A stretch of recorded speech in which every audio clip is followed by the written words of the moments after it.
Melanie. I work at the Canada Science and Technology Museum in Ottawa, Ontario, Canada.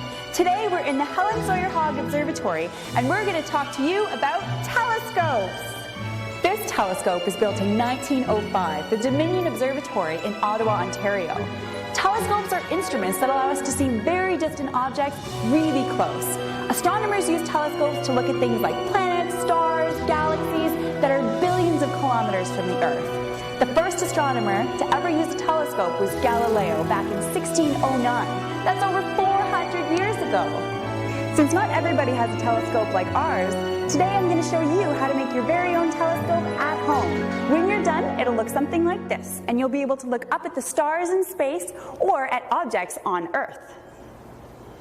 Let's head over to the lab and get started. So you might be wondering what our big telescope and this little telescope have in common. The secret is in the optics. The optics of a telescope refer to how the lenses or mirrors in the telescope are arranged to bring the picture right to your eye. For example, our telescope optics will use lenses just like your glasses. So say we're looking at a lighthouse in the distance. Light from the object is going to travel towards you in a straight line, but as soon as you put a lens between yourself and the object, the light gets bent. By putting two lenses between us and the object, we're actually concentrating the light into our eyes, so we see a brighter image. So, to make your telescope, you'll need one piece of black Bristol board, a stapler, black electrical tape, a pair of scissors, two magnifying glasses. Ideally, one will be larger than the other. You'll need crayons or other decorations, a low-temperature hot glue gun, and an empty chip tube container with the end cut out. Cut 3 pieces of Bristol board that fit around the tube. Measure 2 to be the same length as your tube and 1 to be twice the length. Use the glue gun to attach one of the smaller sheets to the outside of the tube. Roll the other small sheet and stick it into the tube to take its size and shape. Pull the tube halfway out, fasten it together with a stapler, and do the same to the other side. Apply hot glue all around the smaller tube, then stick it into the larger one to make sure it doesn't slide around. You should now have your first tube covered in black paper inside and out. To make the sliding tube, use the longer piece of Bristol board to create another tube just like the last one and secure it with hot glue and electrical tape. It should slide smoothly in and out of the larger tube, so don't glue it in place this time. This is the sliding focus for your telescope.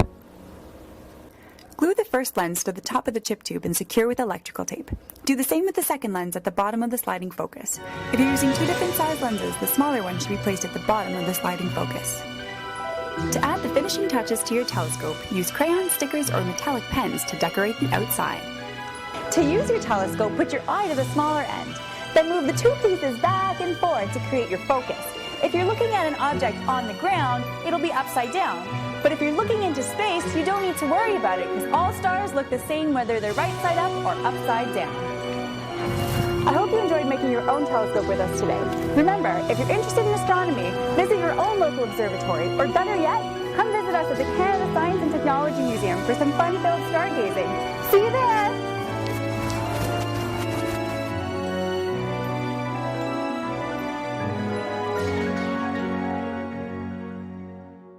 Anybody seen a lighthouse?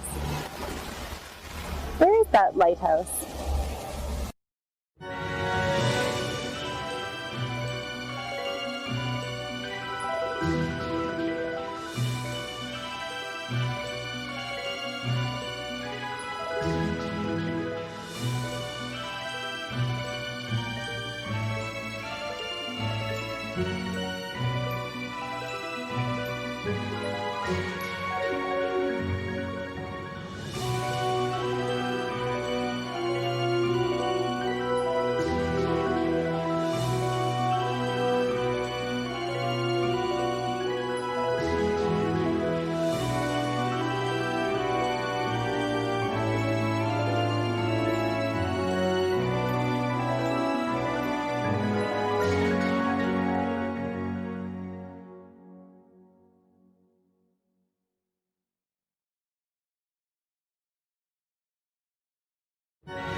you.